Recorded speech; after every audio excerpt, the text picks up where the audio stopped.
What's up?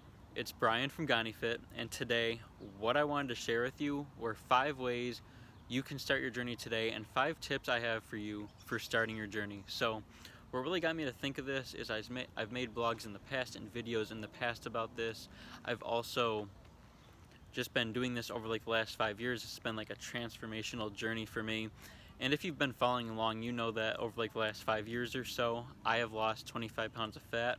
And this is pretty much these 5 things are the biggest things that have helped me along the journey and that I think will help you as well. If you don't know my story, back a few years ago, pretty much my whole entire life actually, I was eating at McDonald's 4 or 5 days a week, drinking pop every single day, rarely drinking water, and I pretty much transitioned completely from that to now drinking like at least 200 ounces of water a day, eating some like the cleanest foods you can eat. Obviously I still have ways to go on this, and I'm getting better every single year, and every few months I'm literally updating the foods that I'm eating and discarding other foods that I currently no longer eat, that I learn more about and that I learn are junky, and I just kind of like discard them and start eating foods that are more healthy. So how I've been able to do this is 5 ways, and I wanted to share those with you here today. So let's jump right into it. So the first way is to literally drink water. This is what's made the biggest impact. This is why I'm saying this first. And literally if you just do that alone, you're literally going to be saving yourself so much time and so much effort, because like I was saying, I literally used to just drink only pop pretty much, and maybe a couple bottles of water here and there, nothing too much. Now, even on a cheat day, today's a cheat day, I don't even drink pop at all. I might have like a tiny sip once a year or so, but I literally haven't touched pop in a long time. And this hasn't only been a big contributor to my weight loss, but as well to my teeth. And literally before that, when I was drinking pop all the time, I was having like a couple cavities every single time I went to the dentist, and it was just becoming a big problem. If I would have kept going down that road, I know I wouldn't even be close to where I am today. And pretty much just for all these tips as well, I wouldn't even be where I'm at today. I would probably be 100 pounds overweight if I wasn't implementing these tips on a daily basis. So tip number 2 is to start intermittent fasting. And this is something that, I do like 6 days a week usually, maybe 5. Just depends on the day. Some days I am hungry when I wake up. Some days you might be hungry when you wake up. But this isn't something that's like gonna make or break you losing fat. It's just a way to help you have a certain amount of calories in a certain amount of time. I personally like to do 6 to 8 hours a day of eating, and I can pack in all my calories. Right now I'm trying to work towards 2,700 a day on workout days and 2,300 a day or 2,200 a day on non-workout days.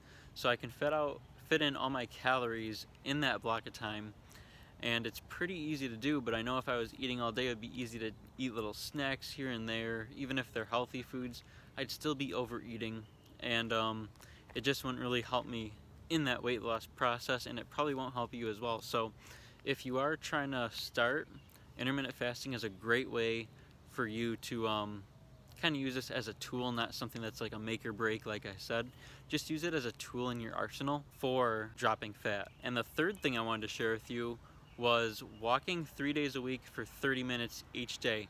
And the reason that I think this is powerful is because it actually promotes, at least for myself, once again, this isn't like scientific or anything, but for me, walking outside or getting outside and just taking a little walk around the neighborhood or whatever really helps get fresh air. At least when it's nice out and stuff, helps me get fresh air, helps me kind of clear my mind a little bit, as well as burns a few extra calories. So it's good in like different ways here, but here, like I said, we're focusing on really just losing weight. This is something that has been another tool for me, like intermittent fasting.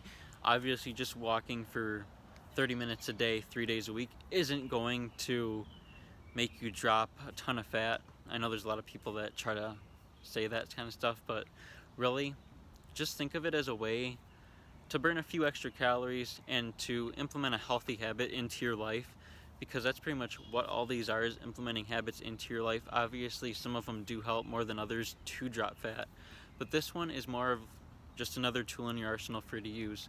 So the fourth thing that I think is really big here, and this is something that I recently learned, is eating protein-rich foods. And the reason I say this is just because more protein-rich foods such as like chicken or beef or something like that help you to stay full longer.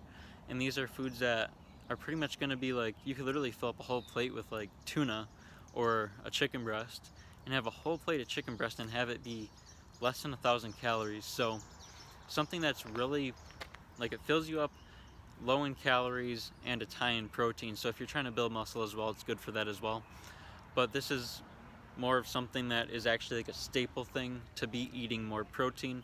This is something that helps you, or at least helps me currently, stay leaner as well as build muscle. So maybe you're in that phase where you want to put on a little bit of muscle too.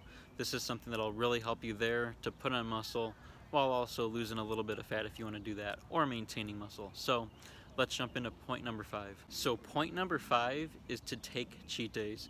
And like I said, today's already my cheat day. This is something that might sound a little bit weird to you if you're hearing this, but I like to take a cheat day every week or every 2 weeks. This is something that helps me stay more on track and more, I guess, sane during my process, just because most of my foods are super clean, super healthy, at least in my opinion right now, and from what I know right now, they're super clean and super healthy throughout the week. But you know, there's like a day here and there where maybe I just need to eat some junk food throughout the day, or maybe even just a cheat meal or something like that. But I like to really just go all out, eat whatever I want on these days, and kind of just use it as a way to relax. Maybe I'm going out with family, eating somewhere like that or something, or just eating somewhere, and you know, if I don't eat, it's just gonna like look weird. So I like to have those days strategically in place for myself to keep myself sane, to be able to actually go out places with family or whatever it is. This is just something that, once again, it's kind of like a tool. If you can go without cheat days, more power to you. I just know for myself and most people, cheat days are going to be like the best bet for you. Obviously, don't have a cheat day every day or every other day or whatever. Have it strategically in place for what's most beneficial to you. And the last thing that I wanted to share with you, this is a bonus tip and something that I learned a couple years back, was to not restrict calories. There was one point where I was just like, oh, I'm gonna see how lean I can get, and it didn't really work. I tried to cut down to 1,200 calories and ended up just backfiring on me. I lost fat, but I also lost muscle, and I wasn't like chiseled. So definitely do not restrict your calories in such a crazy way like that. If you're gonna restrict them in a healthy way. Find out whatever that is for you. I just started using my fitness pal. It's been a great help for me. Currently I want to build muscle, but if you want to lose weight and lose fat, put in a way for you to like lose a little bit every week. Don't go overboard with it. Don't try to lose 50 pounds in a month. That's just unhealthy and something that really isn't going to help you. So I hope these tips have been helpful. This is a very important video, and a video that I've been wanting to put out for a while. Once again, this is 5 years of my knowledge that I'm sharing with you in just like whatever this is, a 5-minute video. So I hope you gained a ton of value from it. If you did, click that like button, hit the subscribe button, and hit that bell next to it to get notified whenever I put out more videos like this, or more videos in terms of lifestyle and fitness, with a main focus on fitness as well as the physique updates. So if that sounds interesting to you, click that bell next to the subscribe button, get notified whenever I put out a new video. And also, I'd love to hear what you're going to implement today, what you're going to start implementing. I'd recommend starting with just one thing, preferably implementing a little bit of water or a little bit more water into your routine every single day. I personally start with 2 or 3 bottles once I wake up within 15 minutes, and another 1 or 2 bottles before I go to work every day. So I literally drink 50 to 60 ounces before I'm even at work. So that's just what I recommend to you. Hopefully you found this helpful, and I'll see you on the next video.